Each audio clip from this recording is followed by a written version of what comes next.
లేదు. తప్పు చేసినోడు భయపడతాడు, తప్పు చేయనోళ్ళు ఎవరికి భయపడాడు. రేవంత్ రెడ్డి కాదు, వాని జేజమ్మకు కూడా భయపడే సమస్య లేదు. ముమ్మాటికి ఒకటి మాత్రం పక్కా, ఈ కేసు ఇంతటితో మేము వదిలిపెట్టాం. నా క్యారెక్టర్ అసాసినేషన్కి బాధ్యులైన రేవంత్ రెడ్డిని ఆయన తొత్తులుగా పనిచేస్తున్న పోలీసులు కొంతమంది, అందరినీ కాదు, కొంతమంది పోలీసులు ఎవరైతే ఉన్నారో ఆయన తొత్తులుగా, ఆయన అడుగులకు మడుగులతో పనిచేస్తున్నారో వాళ్ళని నేను కూడా వదిలిపెట్టను. ఎందుకు వదిలిపెట్టను?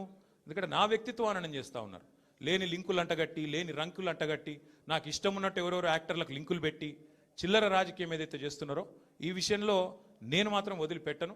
మీరేదో ఇవాళ ముఖ్యమంత్రి హార్వర్డ్కి పోయిండు, ఆడ వచ్చిరాని ఇంగ్లీష్లో ఏం నేర్చుకుంటుండో ఏం తెచ్చిండో కానీ ఆయన వచ్చే వరకు టైంపాస్ చేద్దాము అని చెప్పి మీరు డ్రామా చేస్తున్నారు. మాకు తెలుసు, ధారావాహికలాగా నడుపుతా ఉన్నారు. మాకేం ఇబ్బంది లేదు.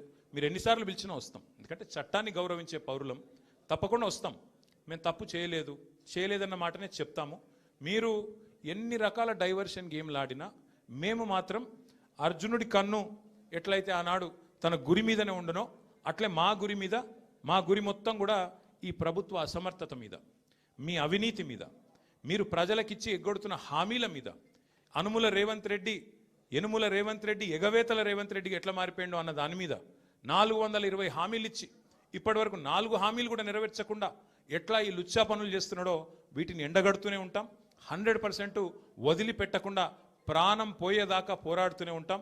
ఎవరికి భయపడకుండా, ఎవరికి తలవంచకుండా నిఖార్సైన తెలంగాణ బిడ్డలుగా, కేసీఆర్ గారి సైనికులుగా, కేసీఆర్ గారిని తిరిగి ముఖ్యమంత్రి చేసేదాకా మేమందరం కలిసికట్టుగా పనిచేస్తూ ఉంటామని చెప్పి తెలియజేస్తూ మీ అందరికీ కూడా సంఘీభావం చెప్పడానికి